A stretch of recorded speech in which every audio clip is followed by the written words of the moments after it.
Good morning, student. In work and energy, we have to see about the work. Work म्हणजे कार्य आणि energy म्हणजे काय सांगितलं त्या ठिकाणी ऊर्जा.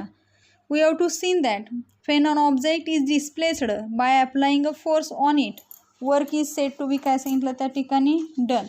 म्हणजे आपण काय सांगितलं या ठिकाणी की जेव्हा बल लावून एखाद्या वस्तूचे विस्थापन होते, डिस्प्लेस्ड म्हणजे काय विस्थापन होते, तेव्हा काय झालं work is said to be done. म्हणजे तिथं काय झालं आपण म्हणतो कार्य झालं असं आपण त्या ठिकाणी म्हणत असतोय. मग आपण आणि काय शिकलो होतो, the units of work and energy are the same. म्हणजे कार्य असेल किंवा ऊर्जा असेल यांची एकक कसे असतात त्या ठिकाणी सारखीच असतात. Work and energy are both measured in the unit named joule in SI or system international unit म्हटलेलं. म्हणजे आपण काय सांगितलं की SI सिस्टीम जी आहे त्या SI पद्धतीमध्ये, ह्या SI एकक पद्धतीमध्ये कार्य आणि ऊर्जा जे आहेत म्हणजे वर्क अँड एनर्जी ह्या कशामध्ये मेजर केले जातात, मोजल्या जातात, तर जूल या एककामध्ये त्या ठिकाणी मोजल्या जातात.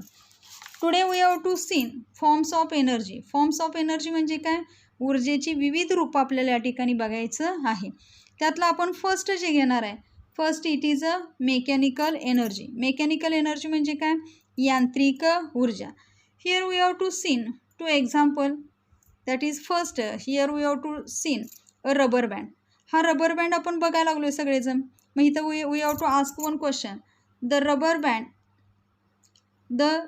Band is released after stretching it. म्हणजे काय सांगितलं आहे, हा रबर बँड या ठिकाणी काय केलेला आहे, ताणलेला आहे आणि ताणून परत काय केलेला आहे, तो सोडून दिलेला आहे.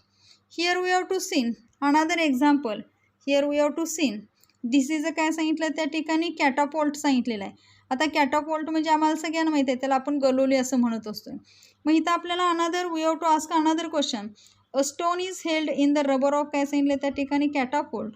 The rubber is stretched and released. म्हणजे काय सांगितलं इथं की गलोलीला आपण दगड लावतो आणि दगड लावून तिचे रबर ताणून काय केलं जातं, सोडून दिलं जातं.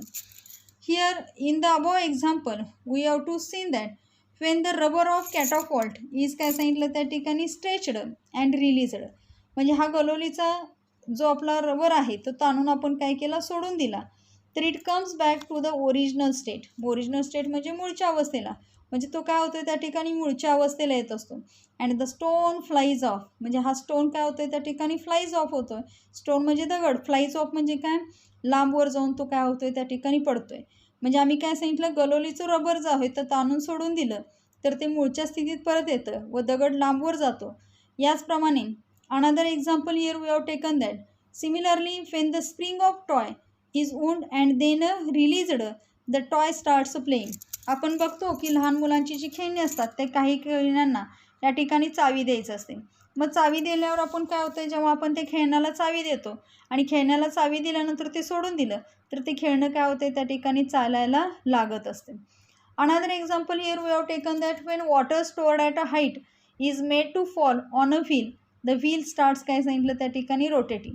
म्हणजे आपण पाणी काय केलं आहे, उंचावर त्या ठिकाणी साठवून ठेवलेलं आहे. मग उंचावर साठवून ठेवलेलं पाणी म्हटलं की आपल्याला धरणाचं आठवण येते, कारण उंचावर साठवलेलं पाणी तिथं जे असते ते चक्रावरती ते सोडलं जातं आणि ते जेव्हा चक्रावरती पाणी पडतं तेव्हा ते चक्र काय होतं त्या ठिकाणी फिरायला लागतं. आता in each of this action म्हणजे तिन्ही ॲक्शनमध्ये जर आपण बघितलं, पहिलं आपण काय बघितलं, गलोलीचा रबर ताणून सोडून दिला, दुसऱ्यामध्ये आपण खेळण्याला चावी दिली आणि तिसऱ्याला काय सांगितलं, उंचावर साठवलेलं जे पाणी आहे. In each of this action displacement takes place. म्हणजे ह्या प्रत्येक क्रियेमध्ये काय दिसलं आम्हाला, विस्थापन होताना दिसलेलं आहे. Which means that work is done. म्हणजेच तिथं काय घडलं त्या ठिकाणी, कार्य होत आहे. मग आता आपल्याला पुन्हा प्रश्न पडतो, from where is the energy obtained to do this work. म्हणजे हे कार्य करण्यासाठी इथं ऊर्जा कुठून आली, इथं ऊर्जा तर आम्हाला दिसतच नाही, मग ही ऊर्जा कुठून आली, तर आम्ही सांगू शकतो या ठिकाणी the energy which is stored in an object due to a specific state or काय सांगितले त्या ठिकाणी पोझिशन ऑफ दॅट काय सांगितलं object is called as a potential energy. म्हणजे आपण इथं सांगतो the energy which is stored in an object due to a specific state of position of that object.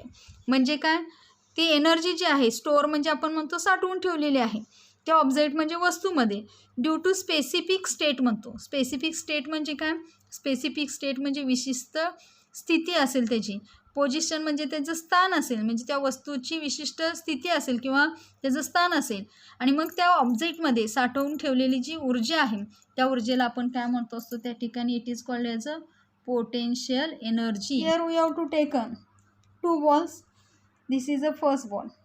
That is, take 2 balls, let one of them stand stable at the center of a table. म्हणजे तो टेबलच्या बरोबर मध्यभागी ठेवलेला आहे. Then काय सांगितलेलं आहे, place the second ball. This is a second ball. Place the second ball on the table and push it so that it hits the first ball. म्हणजे इथं आपल्याला दिसतंय की सेकंड बॉल जो आहे तो सेकंड बॉल पहिल्या बॉलला काय केला, त्या ठिकाणी हिट केला. What happens Wien the second ball this the first one. म्हणजे दुसरा चेंडू पहिल्या चेंडूवर आदळल्यावर काय घडेल असं आपल्याला या ठिकाणी विचारलेलं आहे. Here we have to see that first ball, that is the second ball falls on the काय आलं त्या ठिकाणी फर्स्ट बॉल. म्हणजे सेकंड बॉल जो होता तो कशावर हिट झाला किंवा पुश झाला, त्या ठिकाणी फर्स्ट बॉलवर त्या ठिकाणी हिट झाला. मग इथं काय झालं, जेव्हा सेकंड बॉल फर्स्ट बॉलला हिट केला तर त्या ठिकाणी काय केलं बघा, हा चेंडू आहे तसंच राहिला का, मगासारखा नाही आहे. From where did the second ball gets the energy to set the काय सांगितलं त्या ठिकाणी first ball in a motion. मग आपल्याला काय दिसलं की आहे जो पहिला बॉल जो होता, here we have to seen this first ball, हा काय केला त्यानं त्याची जागा तेथून त्या ठिकाणी सोडलेली आहे. Means here we have to seen that can you tell in the game of marbles from where does one marble gets energy to set another marble in a motion. आपल्या सगळ्यांना गोट्यांचा खेळ माहीत आहे. गोट्यांच्या खेळामध्ये सुद्धा काय ते गोटी जर आपल्याला टोलवायची असेल, टोलवण्या म्हणजे त्याला पुढे ढकलायची असेल, तर त्या गोटीमध्ये ऊर्जा कुठून येते, म्हणजे in the game of marbles from where does one marble get energy to set another marble in a motion. म्हणजे गोट्यांच्या खेळामध्ये पहिली ज्या 2 गोट्या असतात त्या गोटी टोलवण्यासाठी मोशनमध्ये म्हणजे पुढं जाण्यासाठी त्या गोट्यामध्ये ऊर्जा कुठून येते असा प्रश्न विचारला आहे. Second example, here we have to given that while playing carom from where does the striker get the energy to make the pieces move. बरोबर आहे. म्हणजे काय विचारलं आहे, कॅरम खेळत असताना सोंगटी जी असते त्या सोंगटीला आपल्याला गतिमान करायचं आहे. त्या गतिमान करण्यासाठी आपण जो स्ट्रायकर असतोय त्या स्ट्रायकरमध्ये ऊर्जा कोठून येते. म्हणजे while playing carom from where does the striker get the energy to make the pieces move. म्हणजे पिसा ज्या आहेत त्या सोंगट्या ज्या आहेत त्या गतिमान करण्यासाठी त्या स्ट्रायकरमध्ये ऊर्जा कोठून येते. We give energy to the marble or the striker. म्हणजे आम्ही काय करतो असतोय, गोटी असेल किंवा स्ट्रायकर असते, ह्या गोटीला किंवा स्ट्रायकरला आपण ऊर्जा त्या ठिकाणी देत असतोय. आणि म्हणजे इथं सांगितलं आहे energy to the marble or striker and set them in काय सांगितलं आहे त्या ठिकाणी मोशन. म्हणजे आम्ही त्याला काय करतो असते, ऊर्जा देत असतोय आणि आम्ही ऊर्जा दिल्यामुळे तिथं गोटी असेल किंवा तिथली असणारी सोंगटी काय होत्या त्या ठिकाणी गतिमान होत असते. मीन्स आम्ही काय सांगणार आहे या ठिकाणी, द एनर्जी ऑब्टेन्ड फ्रॉम दिस काय सांगितलं आहे मोशन. जी हिअर बघा, the energy obtained from this motion is called as a kinetic energy. म्हणजे जी एनर्जी ऑब्टेन फ्रॉम मोशन आहे त्याला आम्ही काय म्हणणार आहे, कायनेटिक एनर्जी. मोशन म्हणजे काय, तर त्याला अवस्था तिथं बदलली म्हणजे गतीमुळं प्राप्त झालेली जी ऊर्जा आहे त्या गतीमुळं प्राप्त झालेल्या ऊर्जेला आम्ही काय म्हणणार आहे त्या ठिकाणी गतिज ऊर्जा, ज्याला आपण इंग्रजीमध्ये कायनेटिक एनर्जी असं त्या ठिकाणी म्हणत असतो. मग इथं सांगितलेलं आहे the energy used for doing mechanical work is called as a mechanical energy. म्हणजे जी ऊर्जा आहे यांत्रिक कार्य करण्यासाठी, आपण मागच्या धड्यामध्ये बघितलं होतं की यांत्रिक कार्य करण्यासाठी वापरली जाणारी जी ऊर्जा आहे त्याला आपण यांत्रिक ऊर्जा असं म्हणतो. आणि म्हणून इथं सांगितलं आहे the energy used for doing mechanical work is called as a mechanical energy. There are 2 types of mechanical energy. म्हणजे इथं मेकॅनिकल एनर्जीची किती सांगितले आहेत, 2 टाईप सांगितले आहेत. फर्स्ट जो आहे तो इथं आपल्याला दिसतोय पोटेन्शियल एनर्जी आणि अनादर वन जो दिसतोय तो कोण आहे त्या ठिकाणी, कायनेटिक एनर्जी. म्हणजे त्या यांत्रिक ऊर्जेचे 2 प्रकार आहेत. एक म्हणतो आपण पोटेन्शियल एनर्जी, दुसरं म्हणतो कायनेटिक एनर्जी. पोटेन्शियल एनर्जीला मराठीत म्हटलं जातं स्थितीज ऊर्जा आणि कायनेटिक एनर्जी आहे त्याला काय म्हटलं जातं, आपल्याला गतिज ऊर्जा असं म्हटलं जातं. आता मगाशी आपण बघितलं potential energy is obtained due to its काय सांगितलं त्या ठिकाणी पोझिशन. म्हणजे पोटेन्शियल एनर्जी जी आहे ती कुणामुळं प्रोड्यूस झाली किंवा कुणामुळं निर्माण होत असत्या, तर त्याची जी स्थिती आहे, पोझिशन म्हणजे आपण स्थिती म्हणतो, त्या स्थितीमुळं प्रोड्यूस झालेली जी एनर्जी आहे त्याला आपण काय म्हणणार आहे त्या ठिकाणी positional it is called as a potential energy. आणि कायनेटिक एनर्जी बाय काय सांगितलं त्या ठिकाणी मोशन, म्हणजे मोशनमुळं जी प्राप्त झालेली आहे, गतीमुळे प्राप्त होणारी जी ऊर्जा आहे, त्या गतीमुळे प्राप्त होणाऱ्या ऊर्जेला आपण काय म्हणणार आहे त्या ठिकाणी गतिज ऊर्जा असं त्या ठिकाणी म्हणणार आहोत. म्हणजे आम्ही काय सांगितलं या ठिकाणी की the energy which is produced due to its position or state of due to its specific state, ह्याला आम्ही म्हणणार आहे पोटेन्शियल एनर्जी. आणि the energy obtain from motion जे आहे विच इज कॉल्ड ॲज काय म्हणणार आहे मी त्या ठिकाणी कायनेटिक एनर्जी असं म्हणणार आहे. Next here we have to taken another form of energy that is काय सांगणार आहे त्या ठिकाणी हीट एनर्जी. म्हणजे दुसरा जो आहे फॉर्म ऑफ एनर्जी तो कोणता आहे आमचा, तर हीट एनर्जी. हीट एनर्जी म्हणजे आम्ही त्याला मराठीमध्ये काय म्हणणार आहे त्या ठिकाणी उष्णता ऊर्जा असं त्या ठिकाणी म्हणणार आहे. आता इथं तुम्हाला 2 एक्झाम्पल्स त्या ठिकाणी दिसतात. इन फर्स्ट एक्झाम्पल आम्ही जर बघितलं तर फर्स्ट एक्झाम्पलमध्ये इथं आपल्याला दिसते या ठिकाणी गॅस आहे आणि गॅसवर काय ठेवलेलं आहे त्या ठिकाणी दूध आहे. म्हणजे गॅसवर दूध तापवायला या ठिकाणी ठेवलेलं आहे. मग आपण इथं काय सांगू शकतोय, the earth receive heat in proper quantities from the sun सांगितले. म्हणजे द अर्थ म्हणजे पृथ्वी म्हणतो, रिसीव्ह म्हणजे त्या ठिकाणी घेणे, म्हणजे उष्णता घेणे, रिसीव्ह करणे, उष्णता घेणे इन अ प्रॉपर क्वांटिटीज सांगतो. प्रॉपर क्वांटिटी म्हणजे योग्य प्रमाणामध्ये.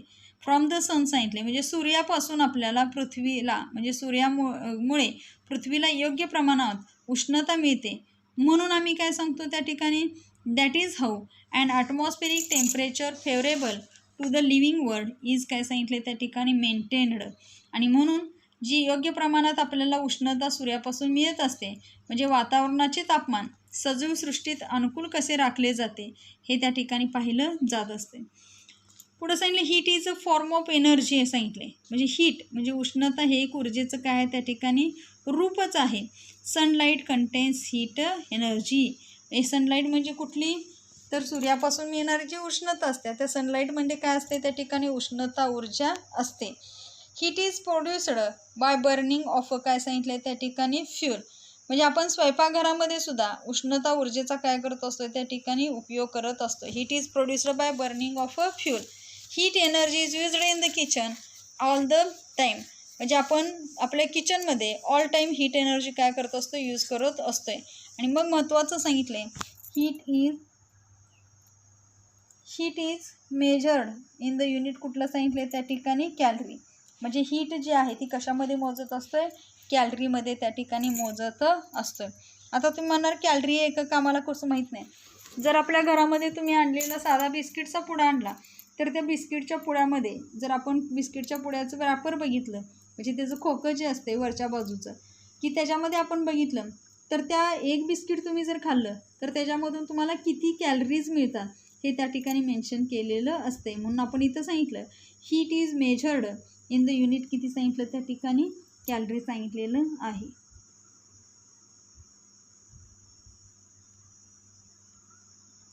Then we have to taken another form of energy that is the काय सांगणार आहे त्या ठिकाणी लाईट एनर्जी. आता लाईट एनर्जी म्हणजे काय, तर ह्याला आपण काय म्हणतो त्या ठिकाणी प्रकाश ऊर्जा असं त्या ठिकाणी म्हणत असतो. We have learn that plants make their own food with the help of sunlight. It means that light energy is transformed into the energy in काय सांगितलं त्या ठिकाणी food. Plants and animal use this food for doing their work. It means that light is a form of काय सांगितलं energy. म्हणजे आपल्याला सगळ्यांनाच माहीत आहे की plants make their own food म्हणजे वनस्पती काय करतात, स्वतःचं अन्न त्या ठिकाणी स्वतः तयार करत असतात. कोणाच्या सहाय्यानं, तर या ठिकाणी सूर्यप्रकाशाच्या सहाय्यानं. म्हणजे सूर्यप्रकाशाच्या सहाय्यानं वनस्पती स्वतःचे अन्न स्वतः तयार करत असतात. म्हणजेच आम्ही काय सांगू शकतो, light energy is transformed into the energy in काय सांगितलं त्या ठिकाणी फूड. म्हणजे ही जी प्रकाश ऊर्जा आहे या प्रकाश ऊर्जेचं रूपांतर अन्नातील ऊर्जेत त्या ठिकाणी होत असते. Plants and animal use this food for doing their काय सांगितले त्या ठिकाणी वर्क. प्राणी असतील किंवा या अन्नाचा वापर करून प्राणी असतील किंवा वनस्पती असतील त्यांचे कामं करण्यासाठी ह्या अन्नाचा काय करत असतात त्या ठिकाणी वापर करत असतात. मग या अन्नाचा वापर वनस्पती आणि प्राणी त्यांची कामे करण्यासाठी करत असतात. आणि म्हणून इथं काय सांगितलं light is a forms of energy, आणि म्हणून लाईट म्हणजे आपण ज्याला प्रकाश म्हणतो, प्रकाश हा सुद्धा एक प्रकारची काय आहे त्या ठिकाणी ऊर्जेचं रूपच आहे असं आपल्याला या ठिकाणी समजते. नेक्स्ट आम्ही जर घेणार असेल तर ते एनर्जीचं नाव जे आहे ते एनर्जीचं नाव कुठलं आहे त्या ठिकाणी साऊंड एनर्जी. नावावरूनच कळालं असेल, साऊंड आपल्याला सगळ्यांना माहीत आहे.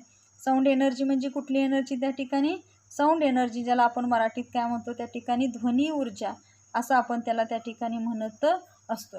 मग इथं काय सांगितलं आम्हाला, you might have see the glass pans of a window crack due to a loud noise.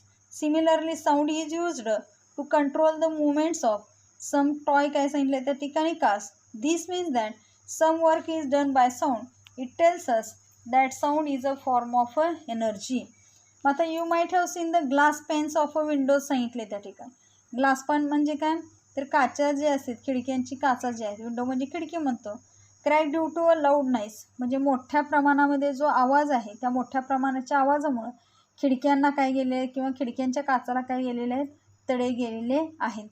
त्याच पद्धतीनं आम्ही काय सांगू शकतो आहे, sound is use to control the movement of some toys car. बरोबर आहे, म्हणजे मोटारीचा हालचाल आहे त्या मोटारीचा हालचाल नियंत्रित करण्यासाठी सुद्धा ध्वनीचा वापर केला जातो. आणि मग सांगितलेलं आहे this means that work is done bye काय सांगितलं त्या ठिकाणी साऊंड. म्हणजे आम्ही काय सांगितलं की काही कार्य जी असतात ती काही कार्य त्या ठिकाणी ध्वनीमुळे होत असतात. आणि therefore we have to say that it tells us that sound is a form of energy. म्हणजे आपण इथं सांगणार आहे ध्वनी हे सुद्धा ऊर्जेचं एक रूपच आहे असं आपण या ठिकाणी सांगू शकतो. Next here we have to seen chemical energy. आता इन दिस केमिकल एनर्जी नावावरूनच कळते, केमिकल म्हणजे आपण ज्याला काय म्हणतो त्या ठिकाणी रासायनिक ऊर्जा आपण त्या ठिकाणी म्हणत असतो. म्हणजे रासायनिक ऊर्जा आपण जर घेतलं तर आपण इथं सांगतो the energy obtained through chemical action is called as काय म्हटलं आहे केमिकल एनर्जी. आता इथं काय सांगितलं बघा, फेन द वूड बर्न्स म्हणजे आम्हाला या ठिकाणी आकृती दिसत्या आणि ह्या आकृतीमध्ये आम्हाला काय दिसतंय तर इथं वूड जे आहे ते काय व्हायला त्या ठिकाणी बर्न व्हायला लागलेलं आहे. When wood burns we get heat आणि लाईट. आपल्याला ह्याचा अनुभव हिवाळ्याच्या दिवसामध्ये असतोय.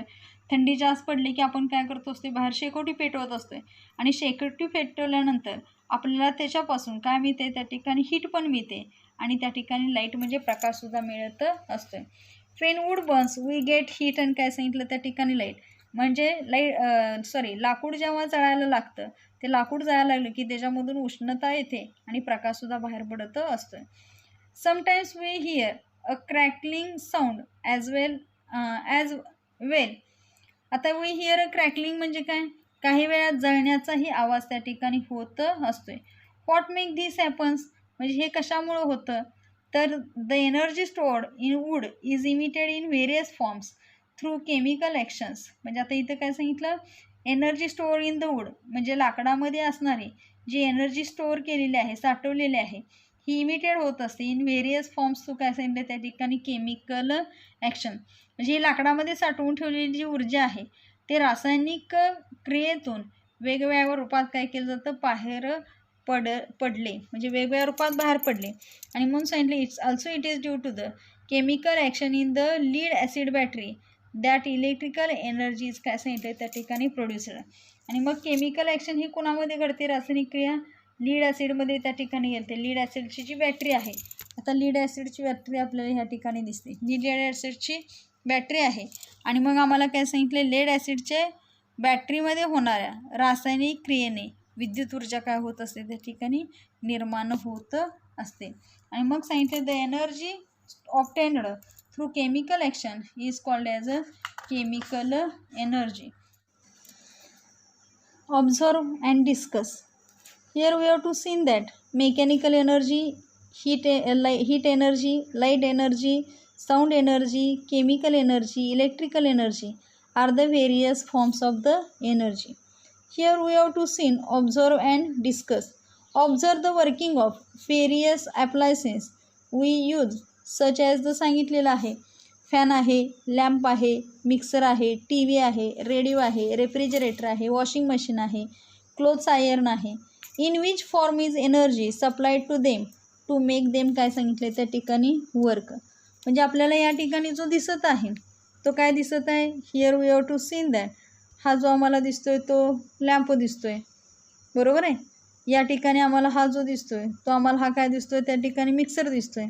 हा काय दिसतोय आम्हाला या ठिकाणी कॉम्प्युटर दिसतोय किंवा आपण टी व्ही म्हटलं त्या ठिकाणी, बरोबर आहे. आता मग आपल्याला सांगितलेलं आहे रोजच्या वापरातील पंखा असेल, दिवा असेल, मिक्सर असेल, टी व्ही असेल, रेडिओ असेल, फ्रीज असेल, वॉशिंग मशीन आहे, ह्या सगळ्या उपकरणांच्या कार्याचं आपल्याला निरीक्षण करायला सांगितलेलं आहे.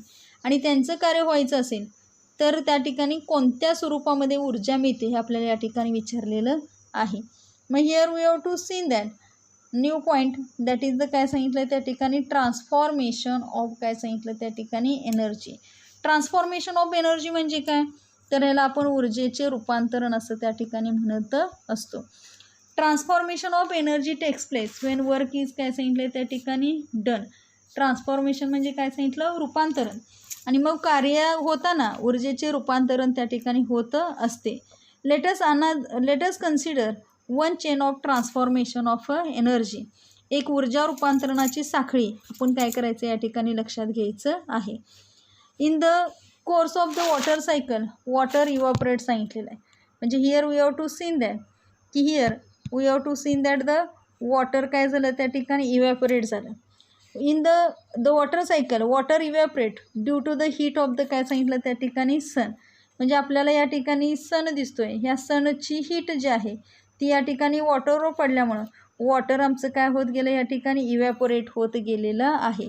इव्हॅपोरेशन म्हणजे काय तर त्या ठिकाणी वाफ होणे. देन काय सांगितलं त्या ठिकाणी की दिस वॉटर वेपर फॉर्म्स काय सांगितलं त्या ठिकाणी क्लाउड दॅट गिव्स काय सांगितलं त्या ठिकाणी रेन. म्हणजे काय सांगितलं की सनपासून मिळालेली जी हीट आहे ती हीट कोणी घेतली या ठिकाणी वॉटरनं.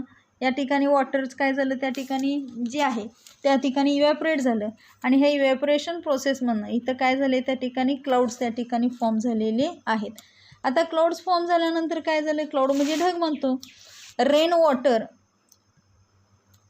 Water flows into rivers and is stored in reservoirs on काय सांगितलं त्या ठिकाणी डॅम. म्हणजे वाफेचे ढग झाले आणि त्यांच्यापासून पाऊस पडतो आणि पाणी नद्यामधून वाहून परत ते कुठं साठवलं जातं त्या ठिकाणी धरणामध्ये साठवलं जातं. There are at a height and their water has a potential energy.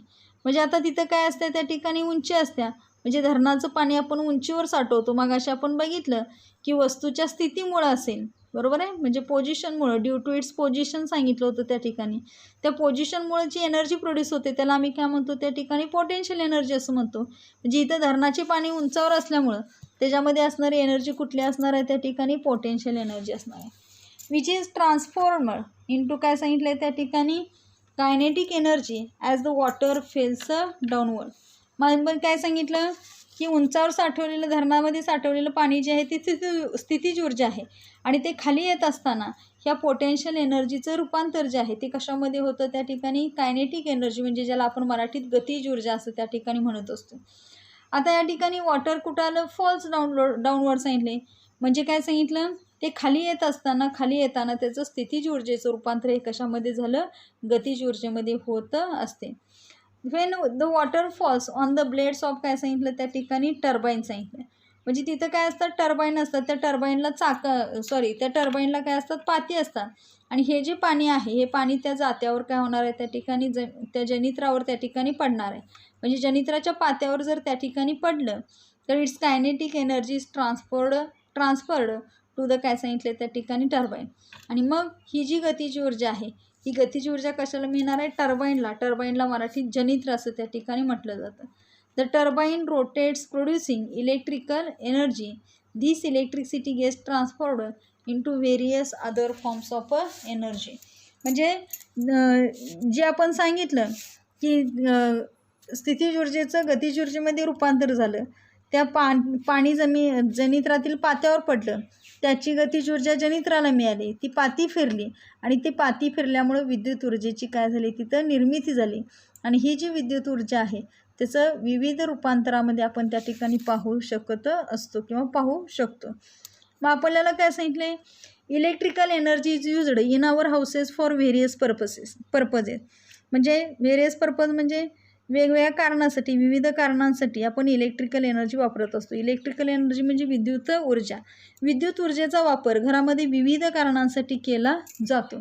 It is transformed into light energy on lightning काय सांगतो त्या ठिकाणी बल्ब. म्हणजे विद्युत ऊर्जेचे रूपांतरण बल्ब लावल्यास त्या ठिकाणी प्रकाश ऊर्जेमध्ये होत असतं. देन सांगितलं आहे into kinetic energy on starting काय सांगितलं त्या ठिकाणी फॅन सांगितलं. म्हणजे पंखा जर चालू असेल तर त्याला त्या ठिकाणी गतिज ऊर्जे त्या ठिकाणी झालेला आहे. File playing a music system म्हणजे आम्हाला काय करायचं, टेप चालू करायचं आहे. ते टेप चालू केल्यास त्या ध्वनी ऊर्जेमध्ये त्या ठिकाणी रूपांतर होत असते. And into heat energy in and काय सांगितले ओव्हन. आणि मग ओव्हन लावल्यास तिथं आपल्याला काय मिळते, उष्णता ऊर्जा होत असते. Thus we say that we are indirectly utilizing nothing but solar energy in all the transformation of energy. म्हणजे ह्या सगळ्यांच्यावरून असं आपल्याला लक्षात येते की सर्व ऊर्जा रूपांतरणामध्ये अप्रत्यक्षपणे सूर्याच्याच ऊर्जेचा उपयोग केला असतो किंवा उपयोग करत असतो. आणि म्हणून इथे एक मेन वाक्य सांगितलेलं आहे. काय सांगितलं इथं, in other words the sun is the most important sources of all energy. म्हणजे सूर्य जो आहे, सूर्य हा या सर्व ऊर्जांचा प्रमुख काय आहे त्या ठिकाणी स्रोत आहे.